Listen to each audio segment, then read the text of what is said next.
সুপ্রিয় শিক্ষার্থী বন্ধুরা আসসালামু আলাইকুম, স্বাগতম আপনাদের চ্যানেল এডুকেশন টুডে 24-এ। তো আজকে আমরা যে বিষয়টি নিয়ে আলোচনা করতে যাচ্ছি সেটি হচ্ছে খুবই কম সময়ে মাত্র 2 সেকেন্ডের মধ্যে দেখা মাত্রই কিভাবে একটি সংখ্যার 2 এর পরিপূরক করা যায় সেই সহজ টেকনিক নিয়ে আমরা দেখাবো। তো তার আগে আমরা জেনে নিব যে 2 এর পরিপূরক আসলে কি। 2 এর পরিপূরক ধরেন আপনার একটি সংখ্যা দেওয়া আছে, কম্পিউটারকে ইনপুট দিলেন 10, এই 10 সমান কম্পিউটার কি নিবে 1010, অর্থাৎ কম্পিউটার এই 10কে চিনে না। কম্পিউটার কি চিনে এই যে 1010 সংখ্যায় কনভার্ট অর্থাৎ বাইনারি সংখ্যাকে চিনে।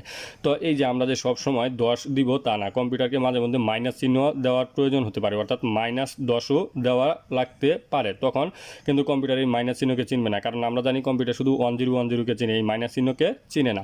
আর এই মাইনাস চিহ্ন না চিনার কারণে কম্পিউটারকে আমাদের এই যে পজিটিভ মানকে একটু প্রক্রিয়ার মাধ্যমে এনে আমাদের মাইনাসের মানে রূপান্তর করতে হয়, যার ফলে আমাদের 2 এর পরিপূরক করতে হয়। আর 2 এর পরিপূরক করতে হয় কিভাবে, এই সংখ্যাটিকে আমরা উল্টিয়ে দেই, এই সংখ্যাটিকে উল্টিয়ে দেই আর উল্টানো সংখ্যার সাথে 1 যোগ করে দিলে আমাদের পরিপূরক আসে। তো আজকে আমরা এই টেকনিকটি দেখবো না, আমরা দেখবো যে এই সংখ্যাটি দেখেই সহজে কিভাবে সরাসরি আমরা 2 এর পরিপূরক করতে পারি। তো তার আগে বলে রাখবো, আপনি যদি আমার চ্যানেলটিতে নতুন হয়ে থাকেন তাহলে এখনই চ্যানেলটি সাবস্ক্রাইব করে রাখবেন এবং পাশে থাকা বেল আইকনটি অন করে দিবেন।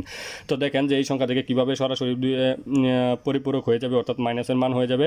আপনারা এই ডান দিক থেকে যেই সংখ্যাগুলো পাবেন, যদি 0 থাকে 0 বসাবেন, আর যদি 1 থাকে 1 বসাবেন। আর যখনই আপনি 1 পাবেন, যেখানেই 1 পাবেন সেখানে 1টা লিখবেন।